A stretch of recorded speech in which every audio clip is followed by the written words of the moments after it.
Hello students, today we are going to study about a new topic, that is business transaction and source document.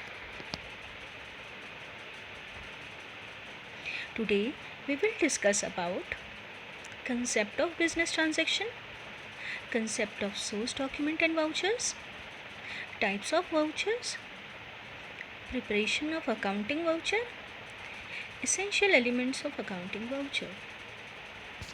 Learning outcomes. After the completion of the session, you will be able to define the concept of business transactions, define the concept of source document and vouchers, explain the types of vouchers, prepare the accounting voucher. Explanation. Students, suppose you go to the market to purchase a laptop. The laptop worth rupees 40,000.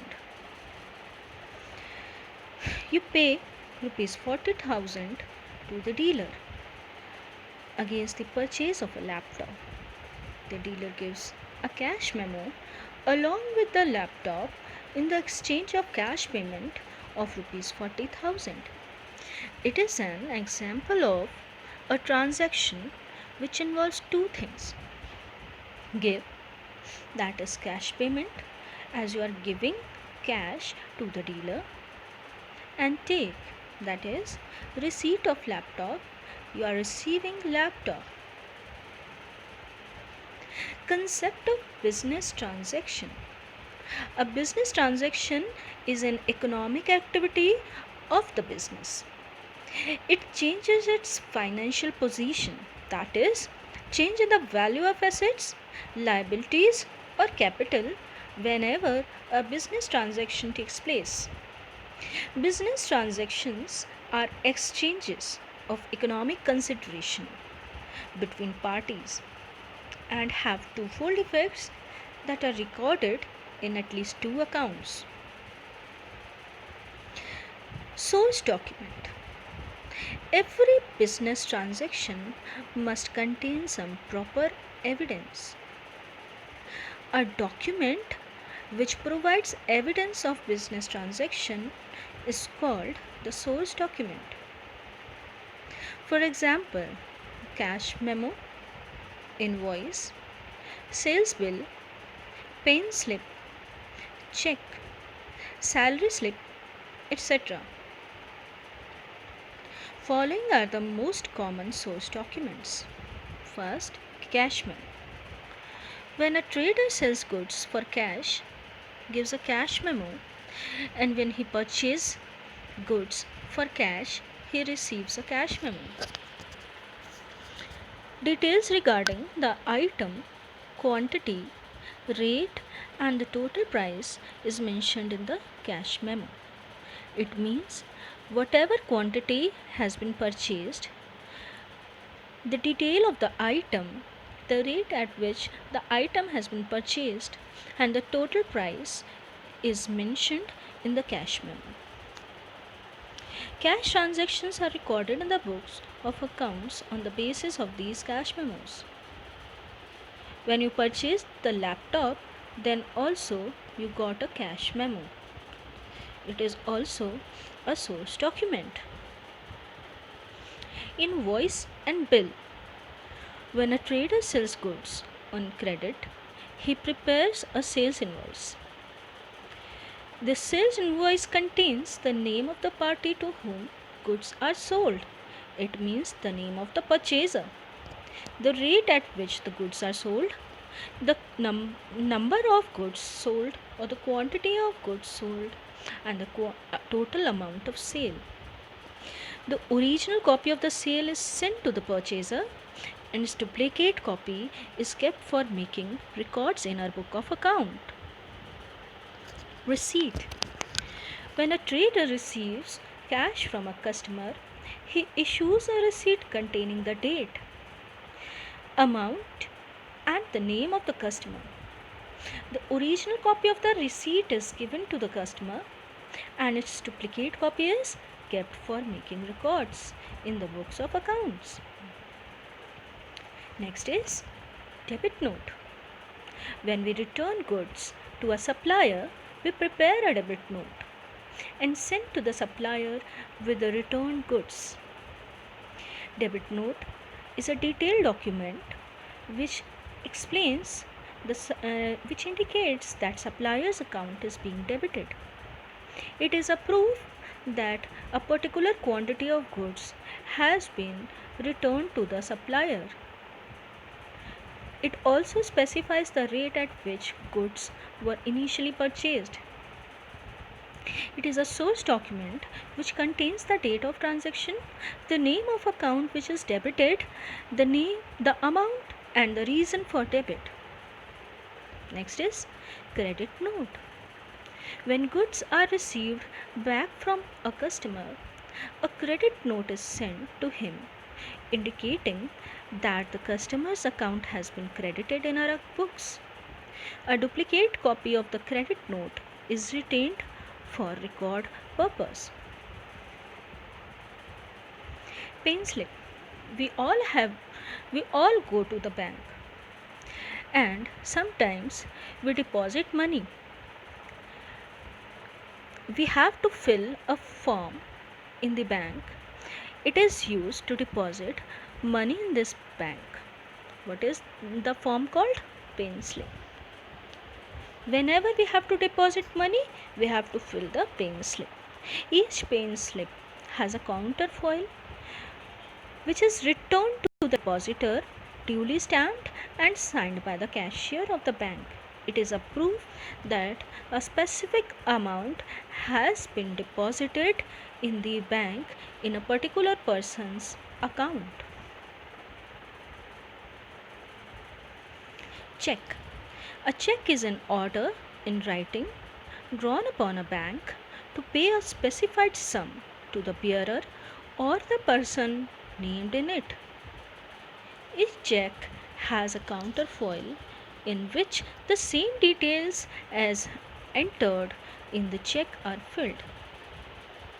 The counterfoil remains with the account holder for future reference. Voucher. Meaning of vouchers.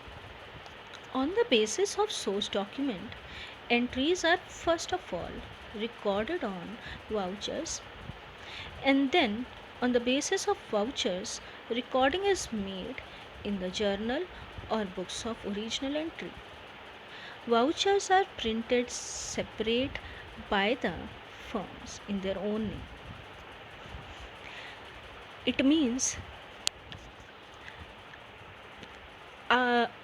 we cannot directly record any entry in the journal or the books of original entry. The entries from source document are firstly recorded roughly in the vouchers. After being recorded on vouchers, they are further entered in the books of original entry, or that is journal.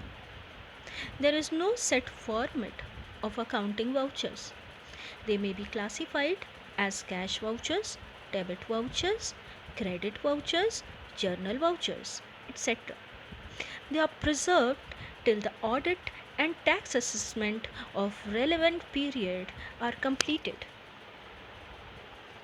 Essential elements of a voucher. A separate voucher is prepared for each transaction and it specifies the account to be debited and credited. Vouchers are prepared by an accountant and each voucher is countersigned by an authorized person of the firm. A serial number is put on each voucher and the relative source documents are attached with the voucher. The vouchers are properly filed according to their serial numbers so that the auditors may easily vouch them, and these may also serve as documentary evidence in future.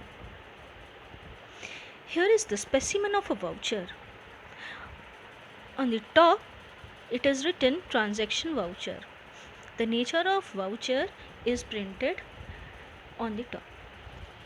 Next, name of the firm. Next, voucher number, its serial number, the date of transaction, debit account, the account which has to be debited, the account which has to be credited in credit account, the amount which has been mentioned or the amount of the transaction, narration, a brief description of the transaction. It is to be duly signed by the person who has prepared it, and it has to be countersigned by the person who has authorized it.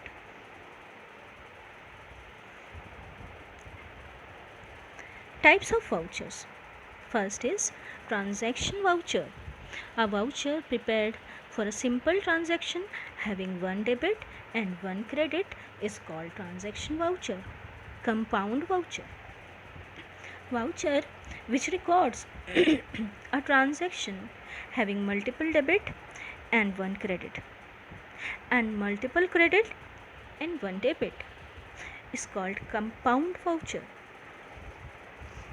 Compound vouchers are of two types: debit voucher and credit voucher. Transactions with multiple debits and multiple credits are called complex voucher. The voucher prepared for it is known as complex voucher or general voucher. Now, classification of voucher. The vouchers are classified mainly in two categories. First is cash voucher. Next is non-cash voucher, and it is also known as transfer voucher. Cash voucher is also of two types. One is debit voucher for cash payment and the other is credit voucher for cash receipt. Cash vouchers. Cash vouchers, as the name tells, cash vouchers are prepared for cash transactions, that is cash receipt and cash payments. They are of two types: debit voucher and credit voucher. Next is non-cash vouchers. These are prepared for non-cash transactions such as for credit purchase or credit sale of the goods, for credit purchase or credit sale of fixed asset, for providing depreciation. Once have a recap. Every business transaction must have some source document as an evidence. For example, cash memo, payment slip, invoice, etc. Now, on the basis of source documents, entries are first of all recorded on vouchers. There are three types of vouchers: compound voucher, complex voucher, and transaction vouchers. Vouchers are classified into two groups: cash voucher and non-cash voucher.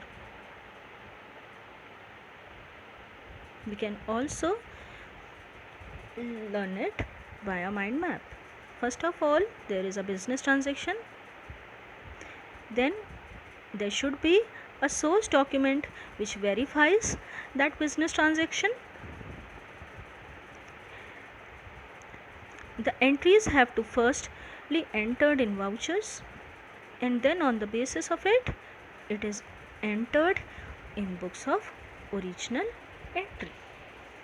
Thank you and have a nice day ahead.